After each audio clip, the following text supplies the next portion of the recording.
السلام علیکم ورحمۃ اللہ وبرکاتہ۔ اعوذ باللہ من الشیطان الرجیم، بسم اللہ الرحمن الرحیم۔ یا ایہا المدثر قم فانذر وربک فکبر وثیابک فطہر والرجز فاہجر ولا تمنن تستکثر ولربک فاصبر۔ صدق اللہ العلی العظیم۔ رب اشرح لی صدری ویسر لی امری واحلل عقدۃ من لسانی یفقہوا قولی، ربی زدنی علما۔ اے اوڑھ لپیٹ کر لیٹنے والے، اٹھو اور خبردار کرو اور اپنے رب کی بڑائی کا اعلان کرو، اور اپنے کپڑے پاک رکھو اور گندگی سے دور رہو، اور احسان نہ کرو زیادہ حاصل کرنے کے لیے، اور اپنے رب کی خاطر صبر کرو۔ سورہ المدثر کی ابتدائی 7 آیتیں ہیں، جس کی تلاوت اور ترجمانی ابھی ہم نے سماعت کی۔ یہ بڑی اہم سورت ہے، اور پہلی ہی آیت کے لفظ المدثر کو اس سورہ کا نام قرار دیا گیا۔ یہ بھی صرف نام ہے، مضامین کا جو ہے عنوان نہیں ہے۔ مدثر کے معنی یہ ہوتے ہیں کہ اللہ سبحانہ و تعالیٰ نے اے اوڑھ لپیٹ کر لیٹنے والے کر کے خطاب فرمایا، اپنے لطیف اور پیار بھرے انداز میں یا ایھا الرسول یا ایھا النبی کہنے کی بجائے یا ایھا المدثر، اے اوڑھ لپیٹ کر لیٹنے والے سے خطاب کیا۔ اس کی پہلی 7 آیتیں مکہ معظمہ کے بالکل ابتدائی دور کی نازل شدہ ہیں۔ پہلی 7 آیتیں بعض روایات جو بخاری، مسلم، مسند احمد وغیرہ میں حضرت جابر بن عبداللہ رضی اللہ سے منقول ہے، ان میں تو یہاں تک کہا گیا ہے کہ یہ قرآن مجید کی اولین آیات ہیں جو اللہ کے رسول صلی اللہ علیہ وسلم پر نازل ہوئی۔ لیکن امت میں یہ بات قریب بالاتفاق مسلم ہے کہ پہلی وحی جو اللہ کے رسول صلی اللہ علیہ وسلم پر نازل ہوئی وہ کیا تھی؟ اقرأ بسم ربک الذی خلق سے ما لم یعلم، 5 آیات، سورہ علق کی ابتدائی 5 آیات پہلی وحی کی شکل میں غار حرا میں رمضان کے مہینے میں اور 27 یا طاق رات میں سے کسی ایک رات میں جبرائیل علیہ السلام جو ہے لے کر آپ کے پاس آئے۔ البتہ صحیح روایات سے جو کچھ ثابت ہے وہ یہ ہے کہ اس پہلی وحی کے بعد کچھ مدت تک اللہ کے رسول صلی اللہ علیہ وسلم پر کوئی وحی نازل نہیں ہوئی، یعنی اقرأ بسم ربک کے بعد کچھ مدت تک وحی نازل نہیں ہوئی۔ پھر اس وقفے کے بعد اثر نو نزول وحی کا سلسلہ شروع ہوا، تو اس کا آغاز جو ہے سورہ مدثر کی انہی آیات سے ہوا۔ امام زہری رحمۃ اللہ اس کی تفصیل یوں بیان کرتے ہیں، ایک مدت تک اللہ کے رسول صلی اللہ علیہ وسلم پر وحی کا نزول بند رہا، اور اس زمانے میں آپ صلی اللہ علیہ وسلم پر اس قدر شدید غم کی کیفیت طاری رہی کہ بعض اوقات آپ صلی اللہ علیہ وسلم پہاڑوں کی چوٹیوں پر چڑھ کر اپنے آپ کو گرا دینے کے لیے آمادہ ہو جاتے تھے، یعنی یہ کیفیت ہوتی تھی۔ وحی کا سلسلہ شروع ہوا، ایک وحی کے بعد دوسری وحی میں تھوڑا وقفہ ہوا، اور جب نہیں آنے لگی وحی تو آپ جو ہے تھوڑا پریشان ہوا کرتے تھے، پہاڑوں کی چوٹیوں پر چڑھ کر اپنے آپ صلی اللہ علیہ وسلم اپنے آپ کو گرا دینے کے لیے آمادہ ہو جاتے تھے۔ لیکن جب کبھی آپ صلی اللہ علیہ وسلم کسی چوٹی کے کنارے پر پہنچتے تو جبرائیل علیہ السلام نمودار ہوتے، اور آپ صلی اللہ علیہ وسلم سے کہتے کہ آپ صلی اللہ علیہ وسلم اللہ کے نبی ہیں۔ اس سے آپ صلی اللہ علیہ وسلم کے دل کو سکون ہو جاتا تھا، اور وہ اضطراب کی کیفیت دور ہو جاتی تھی۔ یہ بھی بڑا اہم پس منظر ہے اس کا جو ہم مطالعہ کر رہے ہیں۔ اس کے بعد امام زہری خود حضرت جابر بن عبداللہ رضی اللہ ہی کی یہ روایت نقل کرتے ہیں کہ رسول اللہ صلی اللہ علیہ وسلم وہی بند رہنے کے زمانے کا ذکر کرتے ہوئے بیان فرمایا کہ ایک روز میں راستے سے گزر رہا تھا، ایک میں نے آسمان سے ایک آواز سنی، سر اٹھایا تو دیکھا کہ وہی فرشتہ ہے جو غار حرا میں میرے پاس آیا تھا۔ پہلی وہی اقرأ باسم ربک الذی خلق، اس میں جو وہ فرشتہ آیا تھا وہی جو ہے آپ نے ان کو دیکھا۔ آسمان اور زمین کے درمیان ایک کرسی پر بیٹھا ہوا ہے، آسمان اور زمین کے درمیان ایک کرسی پر جبریل علیہ السلام بیٹھے ہوئے تھے۔ میں یہ دیکھ کر سخت دہشت زدہ ہو گیا اور گھر پہنچ کر میں نے کہا کہ مجھے اڑاؤ۔ چنانچہ گھر والوں نے مجھ پر لحاف یا کمبل اڑا دیا۔ اس وقت اللہ تعالیٰ نے وحی نازل کی، یا ایھا المدثر سے 7 آیات تک لگاتار وحی کا نزول شروع ہو گیا۔ تو یہ پہلا حصہ ہے۔ سورت کا جو باقی حصہ آیت نمبر 8 سے آخر تک اس وقت نازل ہوا جب اسلام کی علانیہ تبلیغ دعوت شروع ہو جانے کے بعد مکے میں پہلی مرتبہ حج کا موقع آیا۔ اس کا مفصل واقعہ سیرت ابن ہشام میں بیان کیا ہے، جسے آگے چل کر ہم نقل کریں گے انشاءاللہ۔ تو اسی سے بات کا سورہ ہے۔ ابھی یہ 7 آیتیں دوسری وحی کی شکل میں نازل ہوئی، پھر اس کے بعد ہم دیکھتے ہیں کہ باقی کا حصہ 8ویں آیت سے لے کر اختتام تک جو ہے وہ بعد میں نازل ہوا۔ تو جب ہم آیت نمبر 8 کا مطالعہ شروع کریں گے تب اس کا جو ہے یہ بیان کریں گے پس منظر۔ تو اور اس کے آگے جو اس کا مرکزی مضمون جو ہے یہ ہے اس میں کہ اللہ کے رسول صلی اللہ علیہ وسلم کے لیے نزول وحی کا پہلا تجربہ تھا جو اچانک اللہ کے رسول صلی اللہ علیہ وسلم کو پیش آیا تھا۔ اس پیغام میں آپ صلی اللہ علیہ وسلم کو یہ نہیں بتایا گیا تھا کہ آپ کس کار عظیم پر مامور ہوئے ہیں اور آگے کیا کچھ آپ کو کرنا ہے، بلکہ صرف ایک ابتدائی تعارف کرا کے آپ صلی اللہ علیہ وسلم کو کچھ مدت کے لیے چھوڑ دیا گیا تھا تاکہ آپ صلی اللہ علیہ وسلم کی طبیعت پر جو شدید بار اس پہلے تجربے سے پڑا ہے اس کا اثر دور ہو جائے اور آپ صلی اللہ علیہ وسلم ذہنی طور پر آئندہ وحی وصول کرنے اور نبوت کے فرائض سنبھالنے کے لیے تیار ہو جائیں۔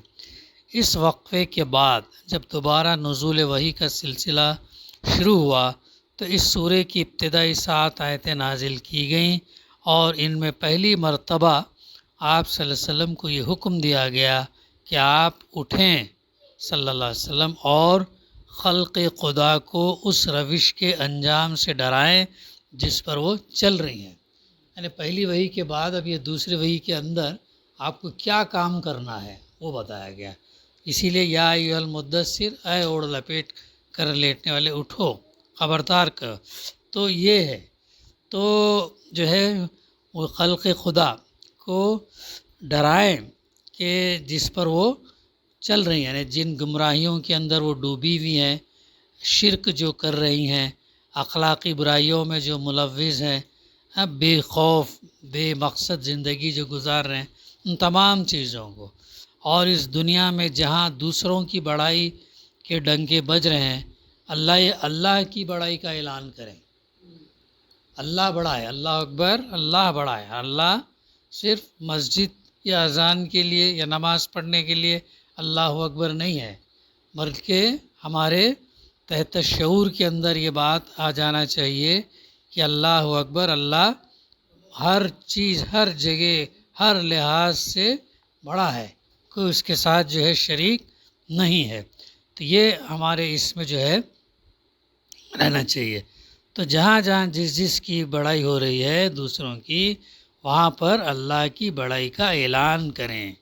اس کے ساتھ آپ صلی اللہ علیہ وسلم کو ہدایت فرمائی گئی کہ اب جو کام آپ صلی اللہ علیہ وسلم کو کرنا ہے اس کا تقاضا یہ ہے کہ آپ صلی اللہ علیہ وسلم کی زندگی ہر لحاظ سے انتہائی پاکیزہ ہو اور آپ صلی اللہ علیہ وسلم تمام دنیاوی فائدوں سے قطع نظر کر کے کامل اخلاص کے ساتھ خلق خدا کی اصلاح کا فریضہ انجام دیں.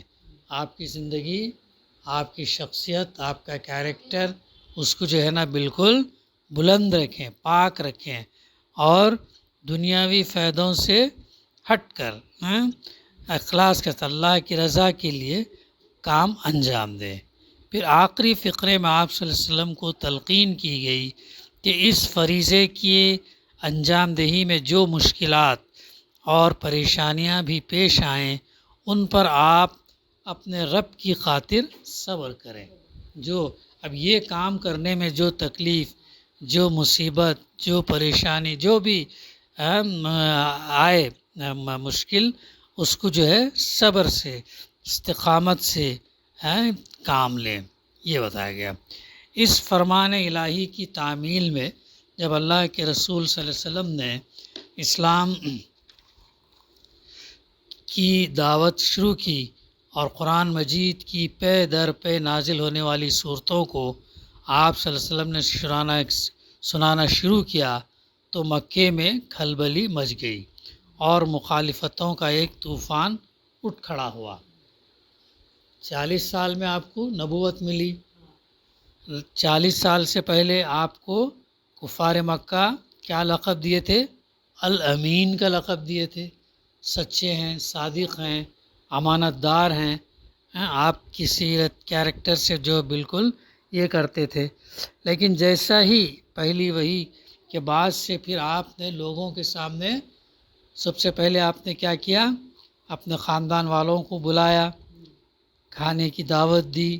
بلکہ اس سے پہلے وہاں کا رواج کیا تھا کہ کوئی اگر ایک اعلان اگر کرنا ہوتا تو پہاڑی پر چڑھ کے لوگوں کو یا اونچے مقام پر چڑھ کے لوگوں کو بلاتے تھے.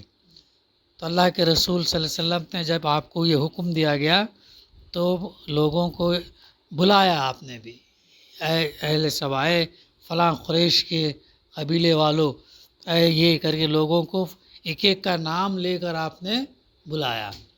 بلانے کے بعد میں آپ نے ان سے سوال کیا، کیا میں تم سے یہ کہوں کہ اس پہاڑی کے پیچھے سے کوئی فوج اگر آ رہی ہے تو کیا تم لوگ میری بات کو سچ مانیں گے؟ تو سب جو لوگ جمع ہوئے تو انہوں نے کہا کہ ہاں، آپ کی بات کو ہم سچ مانیں گے، کیونکہ آپ نے کبھی جھوٹ نہیں بولا. یعنی دعوت کا کام کرنے کے لیے، اللہ کا پیغام پہنچانے کے لیے لوگوں تک اپنی شخصیت، پرسنالٹی کی کتنی پاکیزہ سیرت ہونا چاہیے، وہ نقطہ ہم کو یہاں پر سمجھ میں آتا. آپ نے پہلے ان سے منوا لیا کہ میں سچا ہوں، دیکھو کہ جو ہے میں کبھی، یعنی وہ اقرار کیے لوگوں نے کہ آپ نے کبھی جھوٹ نہیں بولا. تو یہ کتنی بڑی کوالٹی ہے جو ایک داعی کے اندر ہونا چاہیے، تبھی کہیں اس کی بات کے اندر تاثیر ہوتی ہے. اگر داعی کا کیریکٹر اگر برابر نہ ہو تو پھر اس کی بات کے اندر تاثیر نہیں ہوتی. تو یہ چیز ہونے کے بعد پھر اگر میں کہوں کہ اس پہاڑ میں سے کوئی اونٹ اگر ہے تو کیا آپ لوگ صحیح مانیں گے؟ تو بعض روایت میں یہ واقعہ بھی ملتا ہے. تو لوگوں نے کہا کہ ہاں اے اللہ کے رسول، اے محمد، جب تو رسول ان کو یہ نہیں ہوا تھا، معلوم نہیں ہوا تھا، ہم آپ کی بات کو جو ہے سچ مانیں گے. تو پھر آپ نے کیا کہا؟ قولوا لا الہ الا اللہ تفلحون. کیا معنی ہے اس کے؟ لوگوں سے کہا کہ کہو لا الہ الا اللہ، تم کامیاب ہو جاؤ گے. قولوا لا الہ الا اللہ تفلحون، یہ کہو تم کا، قولوا لا الہ الا اللہ تفلحون، کہو لا الہ الا اللہ، تم کامیاب ہو جاؤ گے. تو جب یہ بات اللہ کے رسول صلی اللہ علیہ وسلم نے کہی تو سب سے پہلے مخالفت کس نے کی؟ ابو لہب. ابو لہب کون تھا؟ اللہ کے رسول صلی اللہ علیہ وسلم کا چچا تھا، اور اس کا گھر بالکل بازو تھا، بالکل بازو تھا. تو اس نے مخالفت کی. کیا کہا اس نے؟ ستیاناش ہو جاؤ تمہارا، کیا تم نے ہمیں یہی بات کہنے کے لیے یہاں پر بلایا؟ تو ایسا اس نے کہا. سورہ لہب کے اندر اس کا واقعہ ملتا ہے ہمارے کو.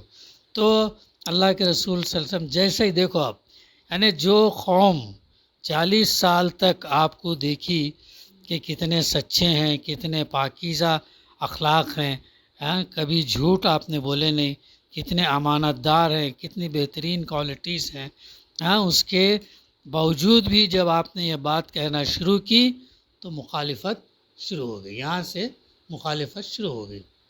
یعنی جب تک یہ بات نہیں تھی تو مان رہے تھے، لیکن جیسے ہی کہا کہ لا الہ الا اللہ کہو، اللہ سے ڈرو، میں اللہ کا بھیجا ہوا پیغمبر ہوں، تمہیں موت کے بعد دوبارہ اٹھایا جائے گا، تم کو جواب دینا ہوگا، تو ماننے سے انکار کر دیے.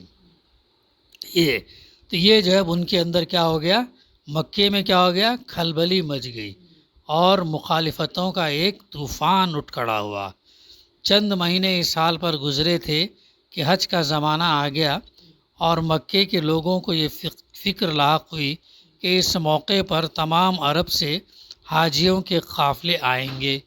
اگر محمد صلی اللہ علیہ وسلم نے ان قافلوں کی قیام گاہوں پر جا کر آنے والے حاجیوں سے ملاقاتیں کی اور حج کی اجتماعات میں جگہ جگہ کھڑے ہو کر قرآن جیسا بے نظیر اور مؤثر کلام سنانا شروع کر دیا تو عرب کے ہر گوشے تک ان کی دعوت پہنچ جائے گی اور نامعلوم کون کون اس سے متاثر ہو جائے. یہ ان کو ڈر لگنے لگا کچھ مہینے بعد.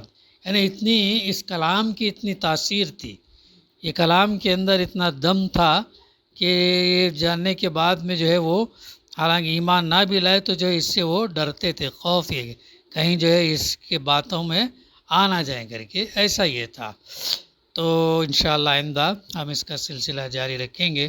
دعا ہے کہ اللہ سبحانہ و تعالی ہمیں کہنے سننے سے زیادہ عمل کرنے کی توفیق عطا کریں.